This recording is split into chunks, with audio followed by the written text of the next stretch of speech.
జై శ్రీరామ్, జై జై శ్రీరామ్. అందరికీ నమస్కారం, నమస్తే. ఈరోజు స్పెషల్ ఏంటంటే మన అయోధ్య రాముడి మోడల్ ఎల్లూరు గ్రామం, శ్రీనివాసపురం తాలూకా, కోలార్ జిల్లా. ఇప్పుడు ఇక్కడ 111వ ప్రదర్శన జరుగుతుంది.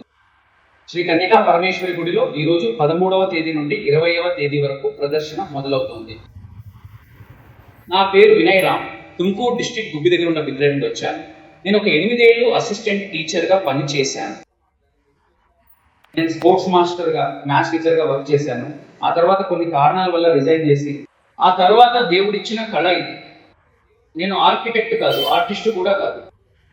ఇది దేవుడి కళ, భక్తి ఇంకా దేవుడి అనుగ్రహం. 108 చోట్ల ప్రదర్శన చేయాలని భీష్మ ప్రతిజ్ఞ చేశాను. రాష్ట్రం, దేశమంతా నిరంతరంగా ప్రదర్శన చేయాలని 2022 నుండి ఎక్కడ ఆకుండా నిరంతరంగా ప్రదర్శనలు జరుగుతున్నాయి. బ్రేక్ అవడం కానీ, వెనక్కి వెళ్ళడం కానీ, స్టాప్ చేయడం కానీ ఏమీ లేదు. 2022 నుండి ఇప్పటి వరకు నిరంతరంగా డేట్స్ ఉన్నాయి. మీరు ఇంటికి వెళ్తారు, ప్రదర్శన చేస్తూ నిరంతరంగా వస్తూనే ఉంటారు. చూడండి, మనం సంవత్సరానికి ఒకసారి శ్రీరామనవమి జరుపుకుంటాం. మనం 3.5 ఏళ్ల నుంచి రామనామ స్మరణ చేస్తున్నాం. ఎక్కడైతే రామ జపం, రామ గుణగానం జరుగుతుందో దాన్ని భూలోక వైకుంఠం అంటారు. ఇప్పుడు మనమందరం ఎక్కడున్నాం చెప్పండి? వైకుంఠంలో ఉన్నాం.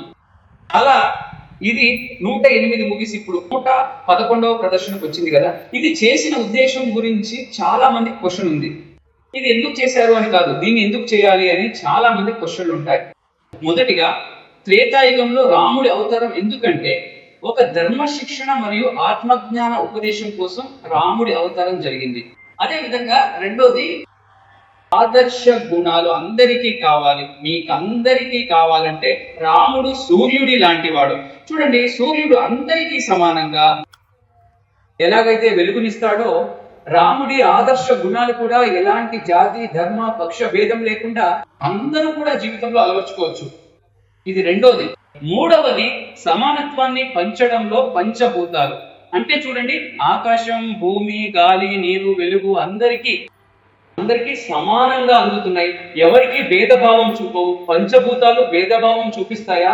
లేదు. దీని నుండి నేర్చుకోవాల్సింది చాలా ఉంది. అది మూడవది. నాలుగవది, 90 ఏళ్ల పైబడిన వారు ఎంతో మంది ఉంటారు. నా వల్ల అయోధ్యకు వెళ్ళడం సాధ్యం కాదు అనుకునే వారు ఉంటారు.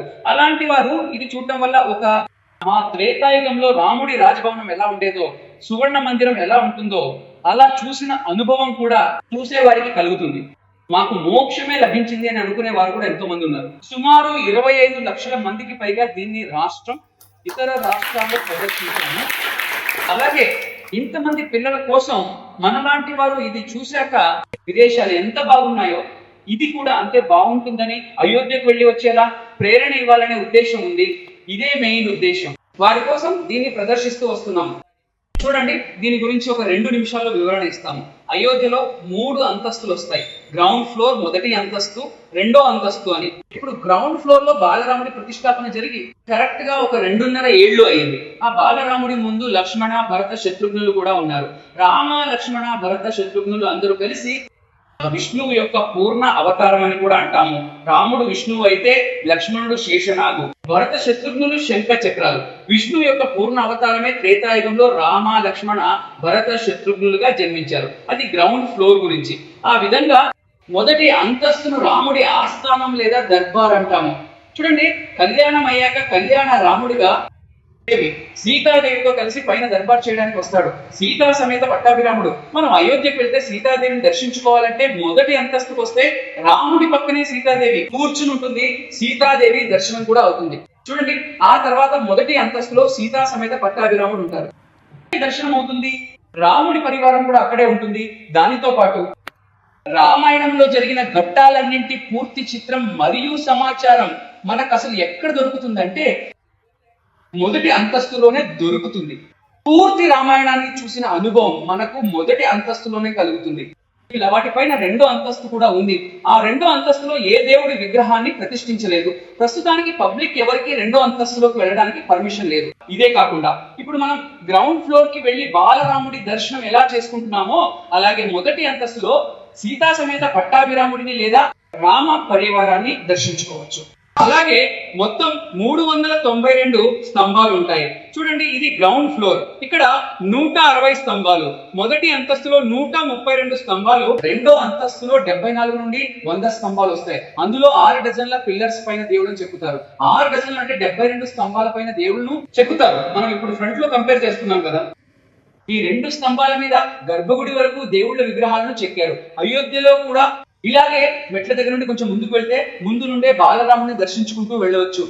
గర్భగుడి దగ్గరికి వెళ్తే మనకు బాలరాముడు క్లియర్ గా కనిపిస్తాడు. అక్కడ బాలరాముని దర్శించుకున్నాక అక్కడ ఎడమ వైపు గాని కుడి వైపు గాని ప్లేస్ ఉంటుంది, అక్కడ నుండి దిగి బయటకు రావచ్చు.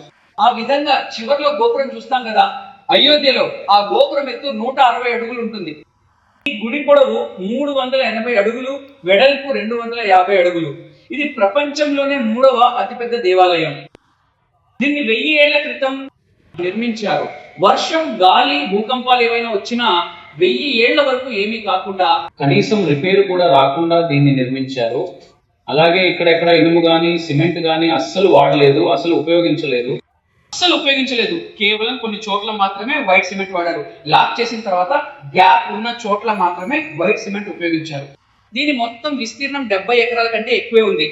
మన అయోధ్య రామ మందిరాన్ని 2.77 హెక్టార్లు అంటే సుమారు 2.3 హెక్టార్లలో నిర్మించారు.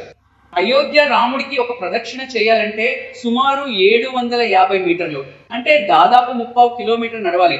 మనం ప్రదక్షిణ చేసే ఆ ప్రదక్షిణ దారిలో ఋషిముల విగ్రహాలను ఇతర పాతదారులు కూడా ప్రతిష్ఠించారు.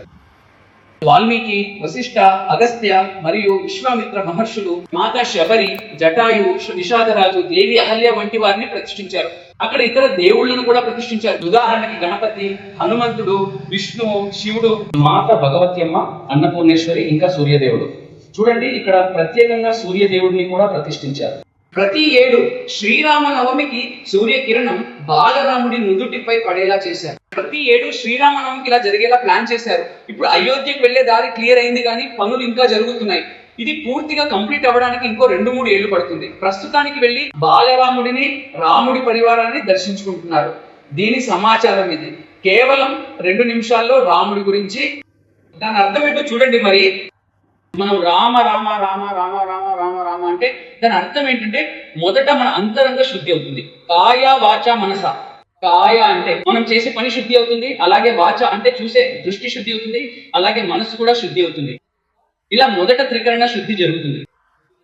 రెండవది, మన అంతరంగం ఎప్పుడు శుద్ధి అవుతుందో అప్పుడు గురువులందరూ మనల్ని ఎప్పుడూ ఆశీర్వదిస్తూనే ఉంటారు. ఆ విధంగా మూడవది చూడండి, ఈ బ్రహ్మాండంలో ఇన్ని కోట్ల దేవతల నామస్మరణ చేసిన, అలాగే అన్ని వేదాలు చదివిన ఎంత పుణ్యం వస్తుందో అంతకంటే 1,000,000 రెట్లు ఎక్కువ పుణ్యం లభిస్తుంది రామనామ జపంతో. 3వది, 4వది దక్కుతాయట.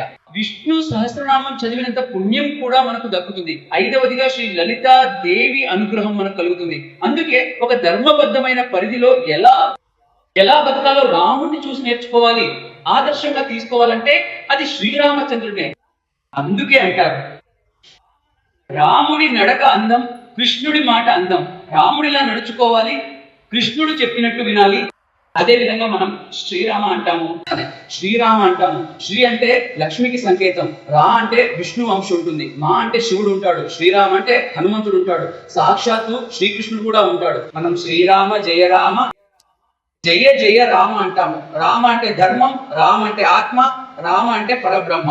ధర్మానికి సమానమైన పదం ఏదైనా ఉందంటే అది రామ మాత్రమే, లేదా రాముడికి సమానమైన పదం ఏదైనా ఉందంటే అది ధర్మం. ధర్మ మందిరం వేరు కాదు, రామ మందిరం వేరు కాదు. ఆయనే ఆత్మ, అందుకే ఆత్మ రామ, ఆనంద రమణ ఆయనే. ఆత్మయే రామ, ఆయనే పరబ్రహ్మ. అందుకే ఎవరైతే శ్రీరామ జయ రామ, జయ జయ రామ అని నిత్యం నిరంతరం జపిస్తారో వారికి ఎప్పుడు గురువులందరి అనుగ్రహం, దేవుళ్ళందరి అనుగ్రహం, భూమండలంలోని శక్తి అంతా వాళ్ళలోనే ఉంటుందట. ధర్మానికి జయం కలుగుతుంది, రాముడికి జయం కలుగుతుంది, ఆత్మకి జయం కలుగుతుంది, పరబ్రహ్మకి విజయం. అలాగే మీరు ఏదైనా సత్సంకల్పం, ధర్మబద్ధమైన సంకల్పం చేస్తే మీ సంకల్పానికి ఖచ్చితంగా అది కూడా జయం అవుతుంది. అందుకే రాముడి వ్యక్తిత్వం చాలా గొప్పది. అందుకే ఈరోజు ప్రత్యేకంగా 111వ ప్రదర్శన జరుగుతోంది. ఈ రోజు మొదటి ప్రదర్శన ఇప్పుడే స్టార్ట్ అయింది. అందుకే ముళబాగిల్ నుండి 15 కిలోమీటర్లు ఉంటుంది. సుబ్బయ్య శెట్టి అన్నగారు వచ్చి వారికి కూడా ప్రత్యేకంగా ధన్యవాదాలు. ఒక 5 నిమిషాలు మాట్లాడే అవకాశం దొరికింది. అంత పెద్దవారైనా సుమారు 52 ఏళ్ల నుండి ఆయన అక్కడ సపరేట్ గా ఉంటున్నారట.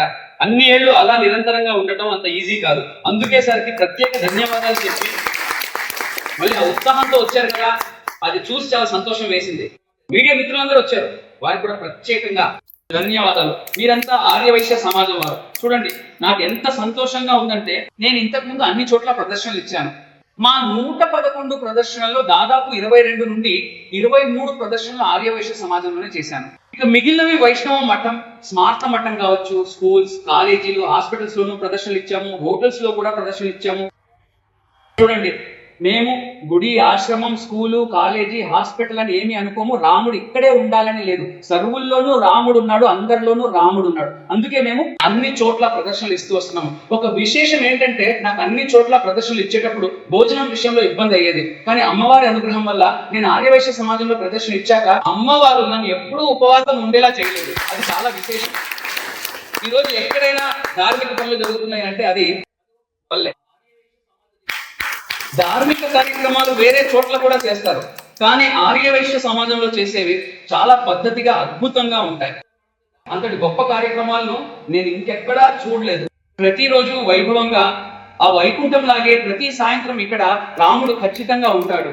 ఎక్కడైతే రామ జపం, రామ గుణగానం జరుగుతుందో దాన్ని భూలోక వైకుంఠం అంటారు. మరి ఎన్ని రోజులు రామాయణమో అన్ని రోజులు మేము ఇక్కడికి వస్తామనే మనస్తత్వం ఉండాలి. ముఖ్యంగా అందరికీ, ఆర్యవైశ్య సమాజం వారికి, అధ్యక్షులకు ధన్యవాదాలు. మహిళా అధ్యక్షురాలైనటువంటి హేమా కౌకిస్తా గారికి ధన్యవాదాలు. మళ్ళీ అందరికీ ముఖ్యంగా ఏంటంటే, రాముని తీసుకువెళ్ళడానికి మహిళలు రావడం చాలా విశేషం. ఎందుకంటే వేరే చోట్ల ఇలా రాలేదు. మేము ఇన్ని ప్రదర్శనల్లో దాదాపు 1-2 చోట్ల వచ్చి ఉండొచ్చు, గుర్తులేదు. కానీ నాకు గుర్తున్నంత వరకు ఎల్లూరులో ఆర్య మహిళా మండలి వాళ్ళు చాలా మంది వచ్చారు. రాముడి దగ్గరికి రావడం వాళ్ళది కూడా విశేషమే.